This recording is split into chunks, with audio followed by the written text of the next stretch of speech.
नमस्ते मेरे प्यारे भाइयों और बहनों, मेरे हृदय के सखा और सखियों।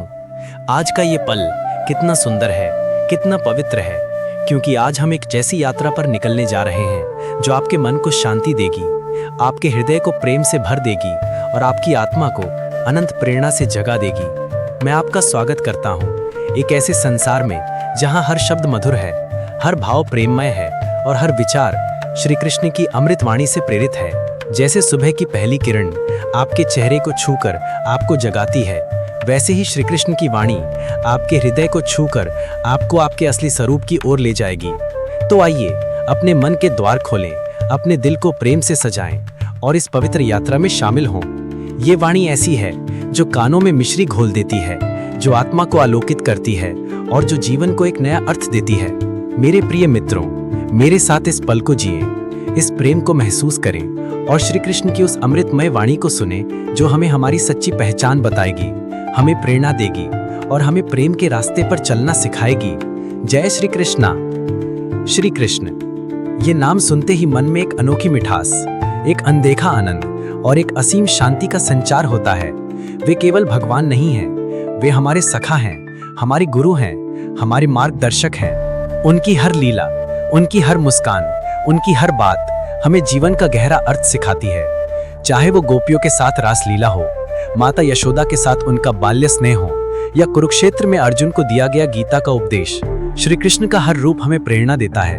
उनकी अमृतवाणी जो भगवत गीता के रूप में हमारे सामने है, वो एक ऐसा खजाना है जिसमें जीवन की हर समस्या का समाधान छिपा है। श्री कृष्ण कहते हैं, आत्मानम विद्धि, अपने आप को जानो। ये उनकी वाणी का मूल मंत्र है। जब तक हम अपने असली स्वरूप को नहीं जानेंगे, तब तक हम जीवन के सच्चे उद्देश्य को नहीं समझ सकते। श्री कृष्ण हमें सिखाते हैं कि हम केवल ये शरीर नहीं है, ना ये मन, ना ये बुद्धि, ना ये चित्त। हम वो शुद्ध आत्मा हैं जो अनंत है, जो शाश्वत है और जो हर बंधन से मुक्त है। उनका ये संदेश हमें जागृत करता है। ये हमें बताता है कि हमारे भीतर वो शक्ति है जो पहाड़ों को हिला सकती है, वो प्रेम है जो सागर को पार कर सकता है और वो विश्वास है जो हर अंधेरे को प्रकाश में बदल सकता है। आइए आज हम श्री कृष्ण की इस अमृत वाणी को अपने हृदय में उतारें। उनकी बातें ऐसी हैं जैसे कोई सखा हमारे कंधे पर हाथ रखकर कह रहा हो, उठो मेरे मित्र, तुम में अनंत संभावनाएं हैं। तुम वो रत्न हो जिसकी चमक कभी फीकी नहीं पड़ती। तुम अनंत हो। प्रिय मित्रों, क्या आपने कभी रुककर अपने आप से ये सवाल पूछा है, मैं कौन हूँ? क्या आप केवल ये नाम है जो दुनिया आपको पुकारती है? क्या आप केवल ये शरीर हैं जो आईने में दिखता है? क्या आप केवल ये नौकरी, ये रिश्ते, ये सफलताएं और असफलताएं हैं? नहीं मेरे प्रिय, श्री कृष्ण हमें गीता में बताते हैं, न त्वम देहो न च मनः न बुद्धि न च चित्तम, त्वम आत्मा असि नित्यः शुद्धः बुद्धः मुक्तः। अर्थात तुम न ये शरीर हो, न मन, न बुद्धि, न चित्त। तुम वो शुद्ध आत्मा हो जो कभी नष्ट नहीं होती, जो कभी बंधन में बंधी नहीं और जो हमेशा स्वतंत्र है। जरा सोचिए, जब आप अपने भीतर की सच्चाई को समझ लेते हैं तो क्या कोई डर आपको डरा सकता है? क्या कोई चुनौती आपको रोक सकती है? नहीं, क्योंकि तुम वो शक्ति हो जो अनंत है। तुम वो प्रकाश हो जो कभी बुझता नहीं। श्री कृष्ण ने अर्जुन को यही बताया था जब वो कुरुक्षेत्र में भय और संदेह से घिरा हुआ था। उन्होंने कहा, अर्जुन उठो, अपने भीतर की उस आत्मा को पहचानो जो अमर है। ये शरीर तो केवल एक वस्त्र है जो समय के साथ बदल जाता है, लेकिन तुम्हारी आत्मा सदा एक सी रहती है। आज मैं आपसे पूछता हूँ, क्या आपने कभी अपने भीतर की उस आत्मा को महसूस करने की कोशिश की? वो आत्मा जो हर सुबह आपको नई ऊर्जा देती है, जो हर कठिनाई में आपके साथ खड़ी होती है, जो हर सपने को हकीकत में बदलने की ताकत देती है। तो आज, अभी, इस पल में अपने आप से एक वादा करें। वादा करें कि आप अपने भीतर की उस अनंत शक्ति को पहचानेंगे। अपने मन के उस कोने में झांकें जहां प्रेम है, जहां विश्वास है, जहां एक ऐसी शक्ति है जो आपको हर मुश्किल से निकाल सकती है। कर्म, धैर्य और विश्वास। जीवन एक यात्रा है मेरे मित्रों, और इस यात्रा में कई बार ऐसे मोड़ आते हैं जहां हमें लगता है कि सब कुछ खत्म हो गया। कभी नौकरी की चिंता, कभी रिश्तों की उलझन, कभी स्वास्थ्य की परेशानी और कभी मन का वो भय जो हमें आगे बढ़ने से रोकता है। लेकिन श्री कृष्ण हमें सिखाते हैं कि जीवन का हर पल एक अवसर है, हर चुनौती एक नई शुरुआत है। उन्होंने गीता में कहा, कर्मण्येवाधिकारस्ते मा फलेषु कदाचन, माँ कर्म फल हेतुभूर माँ ते संगोस्त कर्मणि। इसका अर्थ है कि तुम्हारा अधिकार केवल कर्म पर है, फल पर नहीं। ना तो फल की चिंता करो और ना ही कर्म ना करने का विचार मन में लाओ। ये संदेश कितना सरल फिर भी कितना गहरा है। श्री कृष्ण हमें बताते हैं कि हमें अपने कर्म पर ध्यान देना चाहिए, पूरी निष्ठा, पूरी मेहनत और पूरे विश्वास के साथ। फल की चिंता करने से हमारा ध्यान भटकता है, हमारा मन कमजोर होता है। लेकिन जब हम अपने कर्म को प्रेम और समर्पण से करते हैं तो फल अपने आप हमारे पास आता है। श्री कृष्ण की एक लीला याद करें। जब इंद्र ने वृंदावन पर मूसलाधार बारिश शुरू की तो सभी लोग भयभीत हो गए थे। लेकिन श्री कृष्ण ने क्या किया? उन्होंने गोवर्धन पर्वत को अपनी छोटी सी उंगली पर उठा लिया और 7 दिन तक सभी की रक्षा की। ये कोई चमत्कार नहीं था मेरे मित्रों, ये था उनके विश्वास का, उनके कर्म का और उनके प्रेम का प्रतीक। श्री कृष्ण ने हमें सिखाया कि जब हम अपने कर्म पर विश्वास करते हैं, जब हम प्रेम और धैर्य के साथ अपने कर्तव्य को निभाते हैं, तो कोई भी तूफान हमें हरा नहीं सकता। आधुनिक संदर्भ। आज के समय में हम सभी अपने जीवन में कई तूफानों का सामना करते हैं। शायद आप किसी नौकरी के इंटरव्यू में असफल हो गए हो, शायद आपका कोई सपना अधूरा रह गया हो, शायद आपके रिश्तों में कोई तनाव हो। लेकिन श्री कृष्ण कहते हैं, नहीं कश्चित क्षणानुपि जातु तिष्ठति अकर्मकृत। कोई भी एक क्षण के लिए भी कर्म किए बिना नहीं रह सकता। तो क्यों ना हम अपने कर्म को प्रेम से, उत्साह से और विश्वास से करें।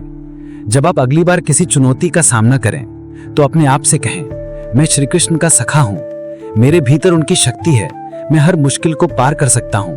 और फिर पूरी मेहनत के साथ अपने कर्म में जुट जाएं। सभी के साथ प्रेम बांटो। श्री कृष्ण का जीवन प्रेम का प्रतीक है। उनकी हर लीला, हर कार्य, हर शब्द प्रेम से भरा हुआ है।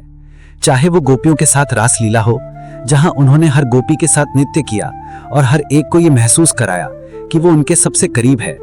चाहे वो सुदामा के साथ उनकी मित्रता हो, जहां उन्होंने गरीब ब्राह्मण को अपने हृदय से लगाया। चाहे वो अर्जुन के साथ उनका सखा भाव हो, जहां उन्होंने उसे युद्ध के मैदान में मार्गदर्शन दिया।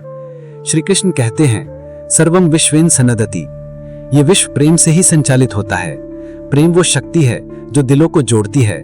प्रेम वो औषधि है जो हर घाव को भर देती है। प्रेम वो प्रकाश है जो हर अंधेरे को मिटा देता है। जब सुदामा, श्री कृष्ण के बचपन के मित्र, उनके पास द्वारका आए तो उनके पास देने के लिए कुछ भी नहीं था सिवाय कुछ मुट्ठी चावल के। लेकिन श्री कृष्ण ने उन चावल को स्वीकार किया जैसे वो कोई अनमोल खजाना हो। उन्होंने सुदामा को गले लगाया, उनके साथ हंसे और उन्हें अपने प्रेम का वो अनुभव कराया जो आज भी हर किसी के हृदय को छू जाता है। ये प्रेम ही श्री कृष्ण की सबसे बड़ी शिक्षा है। वे हमें सिखाते हैं कि प्रेम में कोई छोटा बड़ा नहीं होता, प्रेम में कोई अमीर गरीब नहीं होता। प्रेम में केवल दिल होता है जो एक दूसरे को समझता है, जो एक दूसरे को अपनाता है। आज के समय में जब दुनिया में इतनी नफरत, इतना वैमनस्य फैल रहा है, श्री कृष्ण का यह संदेश और भी महत्वपूर्ण हो जाता है। अपने पड़ोसी से प्रेम करो, अपने सहकर्मी से प्रेम करो, अपने परिवार से प्रेम करो और हाँ, अपने उन लोगों से भी प्रेम करो जो शायद आपके विचारों से सहमत ना हो, क्योंकि प्रेम ही वो शक्ति है जो दुनिया को बदल सकती है। जीवन को प्रेम और विश्वास के साथ जियो। मेरे प्यारे मित्रों, श्री कृष्ण की अमृत वाणी हमें यही सिखाती है, अपने आप को पहचानो, अपने कर्म को प्रेम से करो और सभी के साथ प्रेम बांटो। जीवन एक अनमोल उपहार है। ये एक ऐसी कृति है जिसे आप अपने हाथों से रच सकते हैं। हर सुबह जब आप उठते हैं तो आपके पास एक नया अवसर होता है अपने सपनों को पूरा करने का, अपने प्रियजनों को खुशी देने का और इस दुनिया को और सुंदर बनाने का। श्री कृष्ण कहते हैं, यदा यदा ही धर्मस्य ग्लानिर्भवति भारता अभ्युत्थानम अधर्मस्य तदात्मानं सृजाम्यहम्। इसका मतलब है कि तुम कभी अकेले नहीं हो। तुम्हारे भीतर वो शक्ति है, वो प्रेम है, वो विश्वास है जो श्री कृष्ण का अंश है। तो आज, अभी, इस पल में एक संकल्प लें। संकल्प लें कि आप अपने भीतर की उस अनंत शक्ति को पहचानेंगे। संकल्प लें कि आप अपने हर कर्म को प्रेम और निष्ठा से करेंगे। संकल्प लें कि आप हर इंसान के साथ प्रेम और करुणा का व्यवहार करेंगे। मेरे प्रिय मित्रों, ये जीवन एक रासलीला है जिसमें श्री कृष्ण आपके साथ नृत्य कर रहे हैं। उनकी बांसुरी की मधुर धुन आपके हृदय में बज रही है। उनकी प्रेममयी मुस्कान आपके चेहरे पर खिल रही है। बस इस प्रेम को अपनाएं, इस शक्ति को पहचानें और इस जीवन को एक ऐसी कथा बनाएं जो हर किसी को प्रेरित करे। मेरे प्यारे सखा और सखियों, आज हमने श्री कृष्ण की अमृतवाणी को सुना, उसे महसूस किया और उसे अपने हृदय में उतारा। ये वाणी आपके साथ हमेशा रहेगी। जब भी आपका मन विचलित हो, जब भी आपका विश्वास डगमगाए, बस श्री कृष्ण की इस मधुर वाणी को याद करें। उनकी बांसुरी की धुन को सुने जो आपके भीतर बज रही है।